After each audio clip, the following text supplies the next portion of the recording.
Well, there we go, guys. We're live again. It's almost 7 p.m. Not quite, but we're almost there. And time for another live stream. I thought we'd spend a little time talking about tools tonight and tool projects. You can always make a tool if you don't have it. Well, not always, but you can. So, project I've been working on today is a tool, kind of. Making a couple of knives. This is the test knife to make sure everything's going okay. And this is the finished product. They'll both be finished products. Somebody who watches the video and posts the right thing in the comments is going to win one of these. I don't know which one. Whichever one turns out better. I'm kind of liking the shape of this one a little bit better. The clip point. But this one's got it too. It's just a little shallower. So just to the stage of these are old files. So it is what it is. But had to anneal the handle section so I can drill through it. Although you could use a carbide bit and drill through the hardened file, but and then we annealed a little bit along the spine here too to give it a little strength. But the way I make these, you don't have to heat treat them. The heat treatment of the file is still there. You just got to be careful when you're doing your grinding. And these are 100% ground. There's no forming on these. It's you take an old file and you grind it down. But you'll see that in the video. So, hey, glad we got a couple people in here. So, talking about these knives I was making today. And the video coming out next Saturday on how to get into knife making for under $200 with no real expensive special equipment. That's the key here, is that these are cheap to make. And they're great gifts. And they're very serviceable, strong, long-lasting. They hold an edge well. Knives. So, like I was saying at the beginning here, this is the one that's been started the heat treatment process to soften the handle. Anyhow, so this one is next to go through the heat treatment process, and we'll get that video going. So, and then we want to talk a little bit about tools tonight, specialty tools and regular tools. So, there's a lot of tools out there, and they all do different things, and we all need them for different things. But there's some tools that I really think that everybody should have in their toolbox that aren't your average everyday tool. So I'm going to reach in the drawer here. This is, in my opinion, a must-have for every shop. It's a Knipex or Knipex or however you want to say it, mini bolt cutter. This thing is so darn useful in the shop. Now, I've got another one in the service truck, and I tell you, I would not want to be without this. So, first of all, it's great for cutting larger diameter wire. Anything that you can fit in the jaws, you can cut. And it's good for cutting hardened wire. So that's the other thing. I end up a lot of times having to cut some hard wire for different things, and having this in the shop at hand comes in really handful. It's good for cutting spring steel wire, for making springs, and you name it. This will cut it. Anything like I said, anything that'll fit in the jaw. So that's one of my go-to tools, and highly recommended to have. Even if it's not something you're going to use every day, having it there will save you so much headache.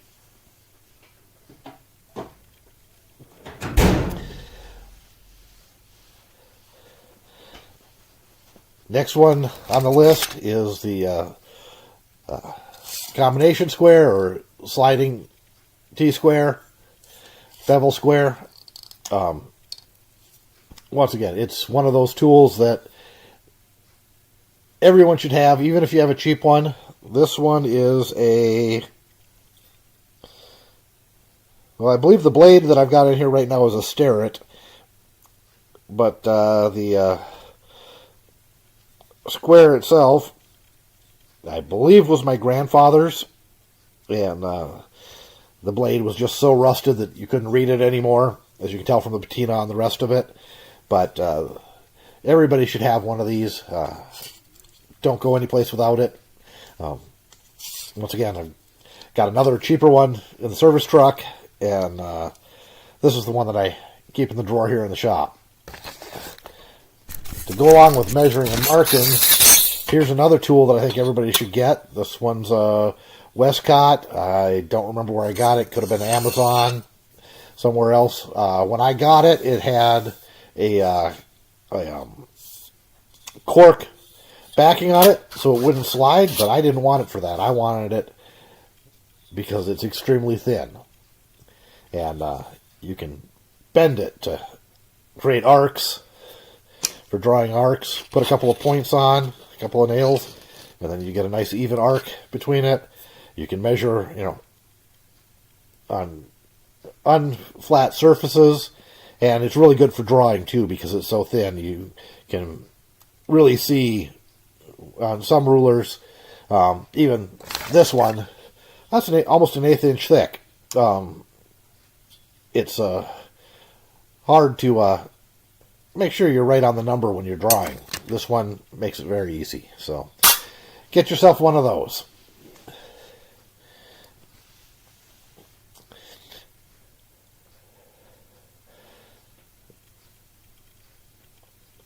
So let's see, what other tools are handy here that I wouldn't live without? I ran across somebody the other day. I was at their house doing a repair, and I pulled out the impact driver to drive some screws. And the guy said, "Oh, that's an interesting drill." And I said, "That's not a drill, it's an impact driver." He goes, "What's the difference?"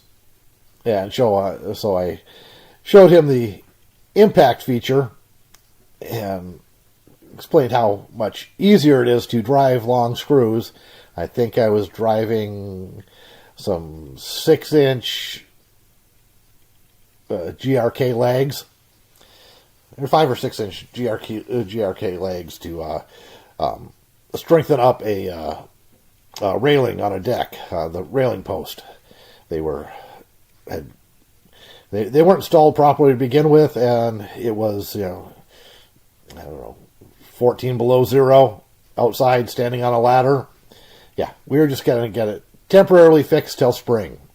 But I was able to drive those legs right through the rim joist, actually a double rim joist, so yeah, I think they were 6s, into the 4x4 post that supported the railing, and a couple from the inside, a couple from the outside, and stiffen those posts right up as a temporary solution till next summer when we can replace the posts. He wants to do a wire railing anyways, and so I'll probably be doing custom steel posts or commercially available aluminum posts. I always lean towards the custom steel posts for decks for people who want wire railings or glass railings.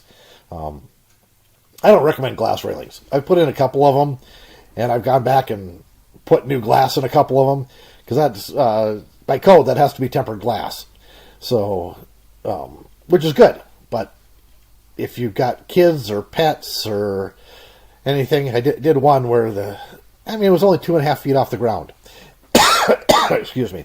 And they had this beautiful railing system that I installed 6 or 7 years ago, and we this was the third time. That was the third time I was out there to replace a glass panel because he hit it with a rock from the lawnmower. I was like, hey, it's your money, dude, but after the second one, I would have replaced the railing, because those panels aren't cheap. think just the panel itself was $800 to have it fabricated for a tempered safety glass panel. They're like 34 inches by 70, I think. Something like that. And of course you need 2 people to install them. And it's, I take the top railing off and clean out all the remaining glass and clean the channel it sits in. And then slide the new glass panel in place, and then put the railing back together. So, anyhow, yeah, don't recommend the glass ones. They look nice, but as I said, if you've got any chance of something hard or pointed hitting them, don't do it. Just don't. Go with some other railing system. And plexiglass is not the proper answer because it scratches and just looks like crap after a couple of years. And I don't know if it's all the acrylic sheets, but they also tend to yellow a little bit. At least my experience. The stuff that I've seen. And who wants to look through yellow? Anyhow, so I don't know how I got off on railings and railing systems, but right, because client had never seen one of these before. And tell you what, this, I believe, has changed the industry. It is so much easier to drive screws with this compared to this, compared to one of them long, skinny, pointy things that you twist. I have to admit, I still have a Yankee screwdriver around here somewhere. Don't use it often. It's over in the woodworking. Yeah, ask away. I will answer any question that I can.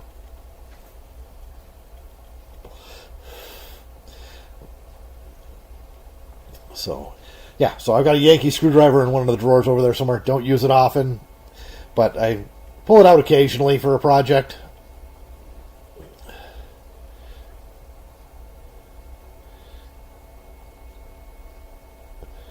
I know quite a few Joes. Don't know which one you're referring to. From Florida? Just moved to Orlando?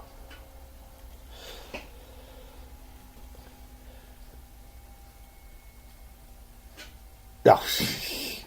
Okay.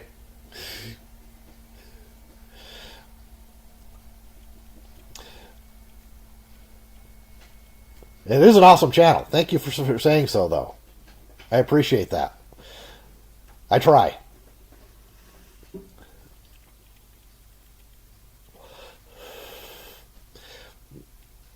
I was actually watching a live stream a couple years ago on a very popular channel, and the only way they'd answer a question is if you did a super chat.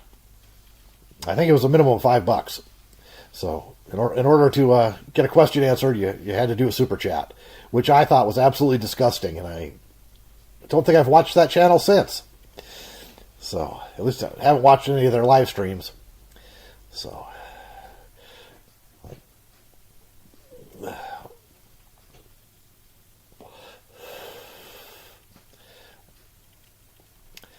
anyhow, tools. That's what we're talking about tonight, or anything that anybody wants to ask about.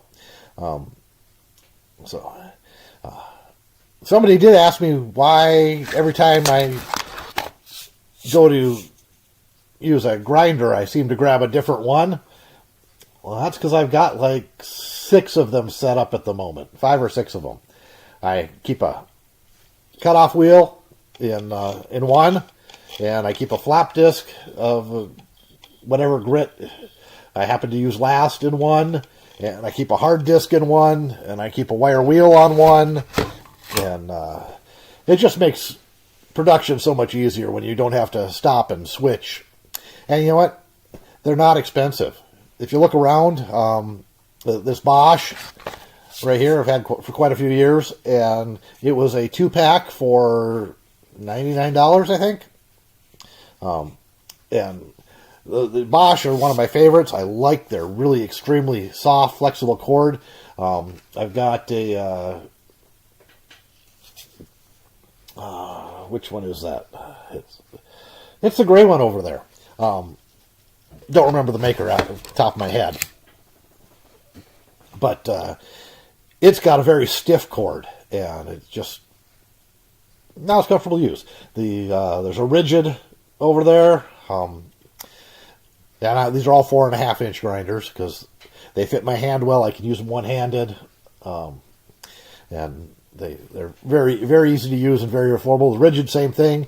It was a 2-pack on sale at the homeless despot, and it was, I think they were like $70 for 2 of them.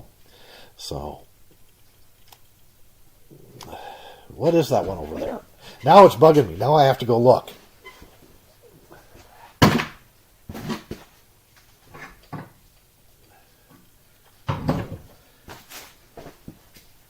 Okay, it's a Porter cable, and Amazon had those, and they were, I think they were like $29 a piece or something like that, and I can't remember. Anyways, I bought 4 of them. Nope, there's not one on the shelf anymore. So I've given 3 away then, because I had 4 of them. 2 were still 2 I had out and disked up, and one of them I know I sent to another YouTuber. He was just starting out in metalworking, didn't have a lot of tools. Excuse me. And so I sent him one.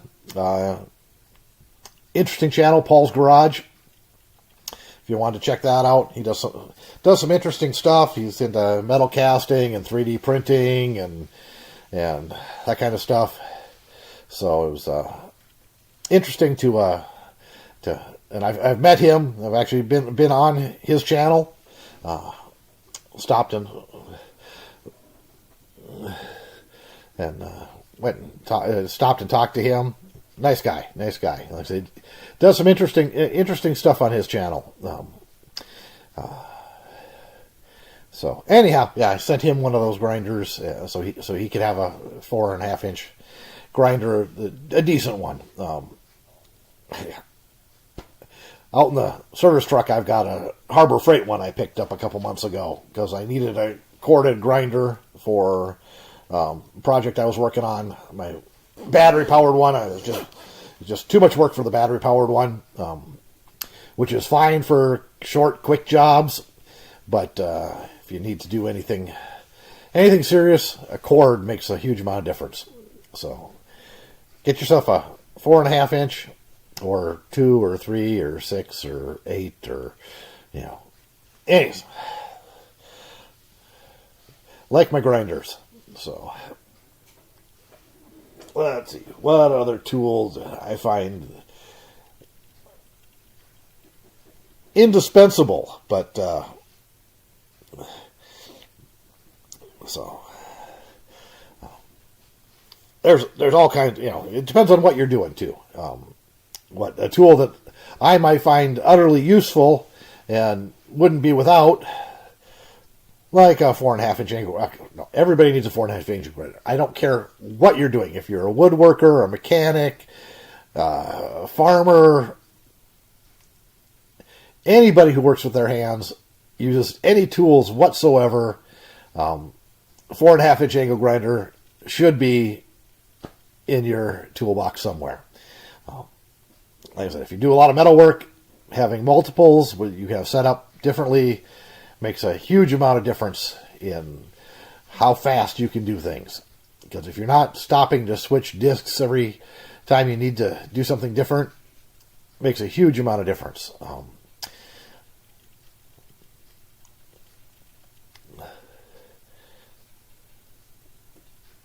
here's a tool that I recommend.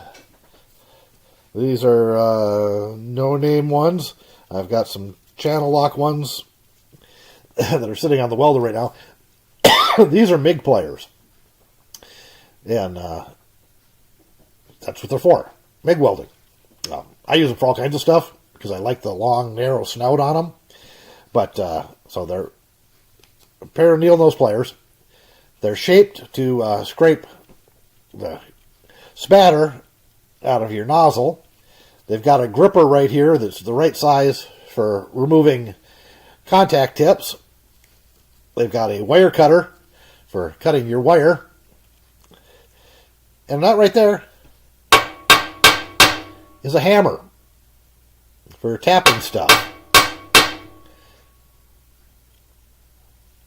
And then it's got this big knurled spot here if you got a bigger MIG welder that the tips, the outer tip, you need to grab and pull off. That's what that's for. I usually do it by hand, but it's got that. This one's a little stiff, but they're spring loaded, so you can easily use them with welding gloves on. You don't have to take off your gloves to use them like you would, say, open the right drawer. These are harder to use. As you can tell from the color, they're a off-brand coming from a certain big box store. But they were fairly inexpensive, and you know what? They work really well. They're some of the best needle nose pliers that I've used in a while. And they got a built-in wire stripper and a built-in wire crimper. Cutters, large bore gripper, and of course the needle nose. Anyhow, this kind of stuff is hard to use with big MIG gloves on, because you can't do this as easily with MIG gloves. These, because they're spring loaded when they're actually lubed up, these are a little stiff because the puppy dog, he decided to take them outside when I wasn't looking. He likes to take a lot of stuff outside when I'm not looking. Anyways, I didn't notice them for, I don't know, it was about a week when I noticed that they were laying out there in the dirt. So, gotta lube these up. That's why they're sitting on the bench, not over on the MIG welder. Anyhow, yeah, so. And these, of course, don't have these have square edges for scraping out the tip. And these are round. You couldn't get spatter out of your nozzle with these. They would just spin. Same with these. The handles are too close together. They're hard to get a MIG glove in to use them easily. But, we will not look at the witness mark on the tip of these. Evidently somebody cut a live wire. I can't imagine who would have done that. I got a lot of side cutters that, with insulated handles, that have witness marks on them. So, what other tools come in handy? These, everybody should have some of these. These are the Bluetooth version. I like them because when I'm working on a long project on the lathe or the mill, or as today doing a lot of grinding on the belt sander, I can listen to an audio book or a podcast, and you guys can't hear that over the microphone when I'm filming, so it makes a huge amount of difference to protect your hearing. Of course, safety glasses. These have safety lenses, but they don't have the side shields on them or anything. These are just my everyday go-to-work glasses. My safety glasses. They're right here. See, side shields and whatnot. So yeah, these are specifically made for welding. They've got distance vision in the center, but they've got my prescription for bifocals in the bottom and in the top. I don't know if you guys can see the lines on there or not. Let's see, will the camera pick that up? Anyhow, yeah, so they've got the side shields. These are really old-fashioned. This is the same style I had 30 years ago when I was in welding school, and I really liked them. And they were cheap. And so when I needed a new pair, I had to really search around locally to find these frames. Shopko had them. Of course, Shopko Optical is gone now. So when these break, I don't know what I'm going to do. Anyhow, so those are set aside for when I need the side shields. Doing heavy fabrication or anything where stuff could be flying and whatnot, I put those on. But for everyday use out in the field, I wear these, and then I've got some wraparounds that, safety glasses that fit over these, just in case I need them. But these have safety lenses in them, so impact-resistant lenses. Here's a tool that everyone should have. It's a center punch. However, you don't hit it with a hammer. You just push it down. Spring-loaded center punch. Again, a great tool to have around. Now, typically, if you see me using this in a video, I will use this to mark my spots, and then I will come back with a regular center punch and give it the old tappy tap tap to set that a little bit. And because this one I can put on a dot, spring load, mark it, and if it's a little bit off, you can come back in at an angle and you can push your center punch wherever you want it to go, and then come back with your regular center punch and give it a whack or a tap or a tappy tap tap to set that spot. So again, they're not expensive. This one is a Starrett, I believe. And then I've got a less expensive one.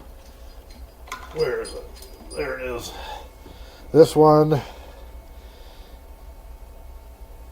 is a no-name brand. It doesn't hit as hard. It still leaves a mark, but it doesn't hit as hard as the Starrett. The Starrett hits much harder. So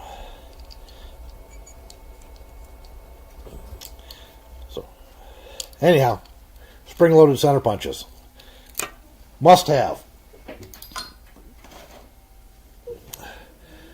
Kind of blocking the view here, but you can see the top of the toolbox there is lined with tape measures. That's because I don't care who you are, how organized you are. If you're working on a project, you can't find one of those. You set it down somewhere, and then you spend the next 20 minutes looking for it. And if I had hair, I'd pull it out because of that, but I don't.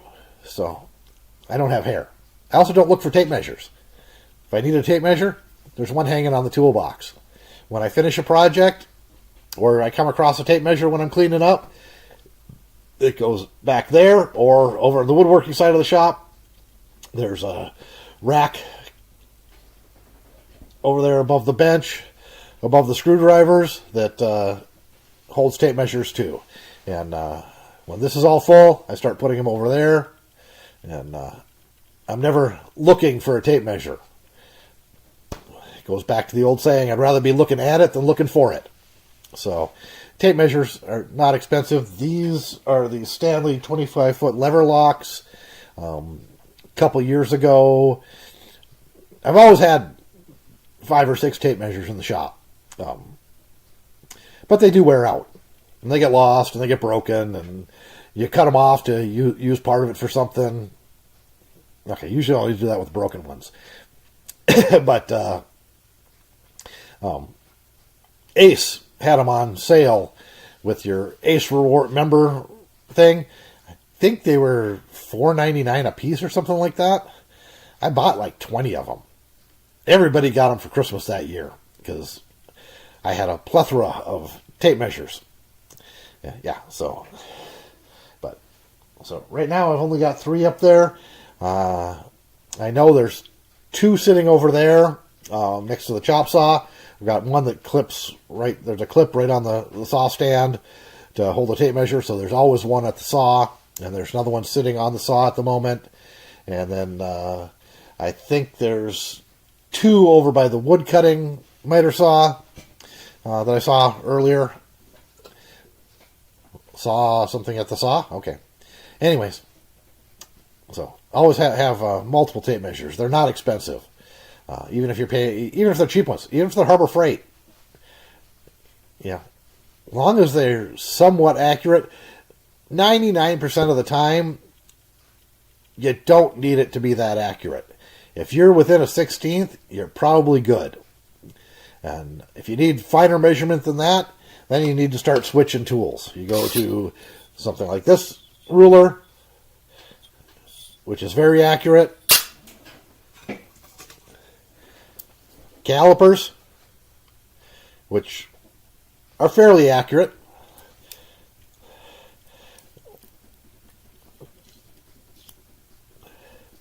And then you can switch to micrometers, which are extremely, extremely accurate as long as they're tuned right and in good shape. So,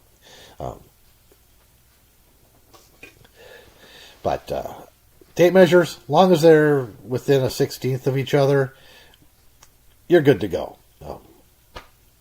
Even in woodworking,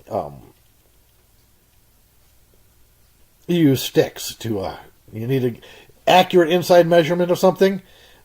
Take two sticks that are shorter than the opening, slide them apart, clamp them together in the middle so they can't move, and you've got a exact measurement of the inside of that. There's no doubt about it. I mean, it's perfect. You can't get any more accurate than that.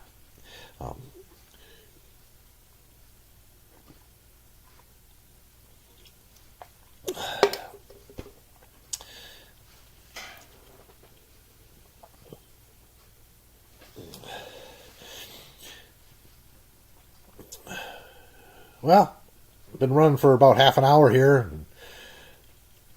The one person that was commenting, he retracted all his comments and left because he was just making a joke. And I